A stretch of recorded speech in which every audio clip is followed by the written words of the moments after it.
On the 2nd of November 2022, Ethiopian government and Tigray leaders reached into an agreement to end the brutal war through peaceful means. Tigrayan forces promised to give up their arms, while their counterpart in Ethiopia agreed to lift the blockade and withdraw its Amhara and Eritrean allies from Tigray for the atrocities that were being committed on Tigray to stop. Many hoped the agreement would stop the worst humanitarian disaster of this era.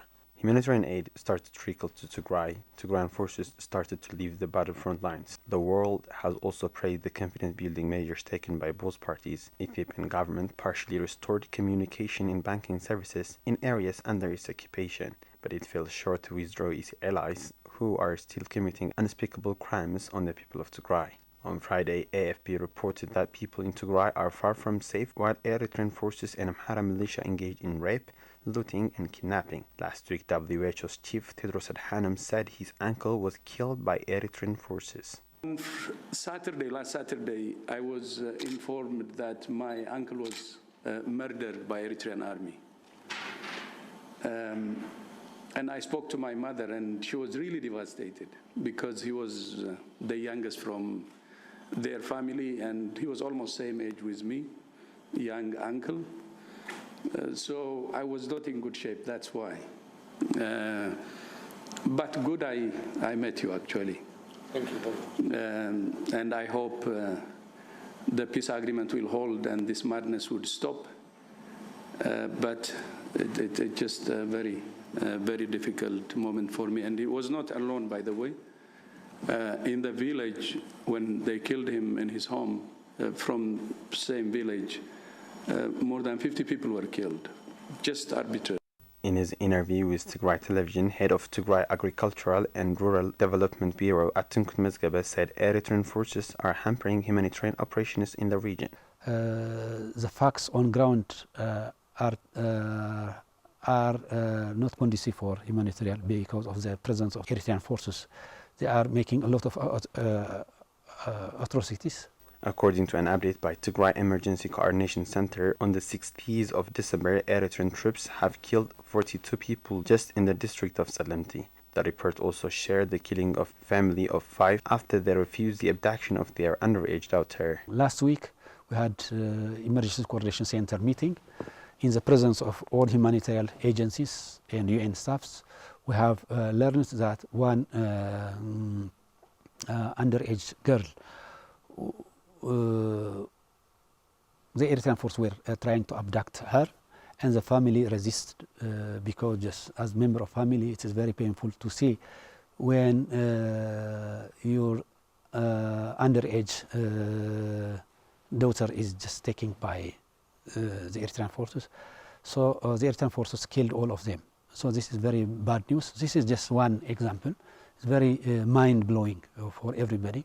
Despite the repeated call by international community on their withdrawal, Eritrean forces continued carrying out atrocities in an escalated manner. On Thursday, EU issued a statement appreciating the peace deal while reiterating its call on the need to withdraw Eritrea completely and in an immediate effect. EU high-level mediation panel member, former Kenyan President Uhuru Kenyatta, also noted the withdrawal of non-ANDF forces from Tigray according to the peace deal signed by both parties.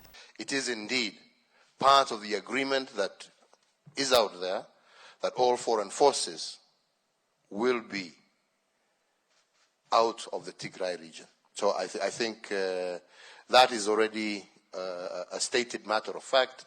Tigrayan President Debretsion Gebremichael also discussed the need to withdraw Eritrean forces and forces from Amhara in his monthly report on the implementation of the peace deal to Tigray State Council last week.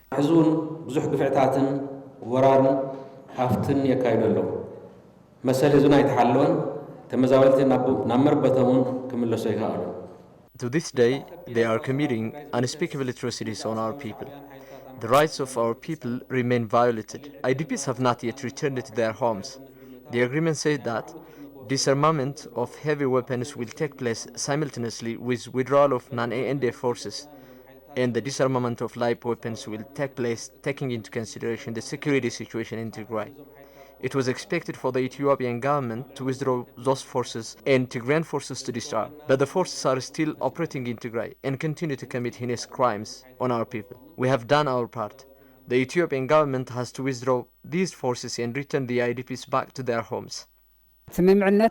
The peace deal has got to be implemented on time. We are under siege. There are no internet, telecommunication and banking services. Besides, Eritrean forces have still continued to commit crimes as they did before. It is embarrassing. Thus, we call for the international community to put pressure on the Eritrean army and leave the region as soon as possible.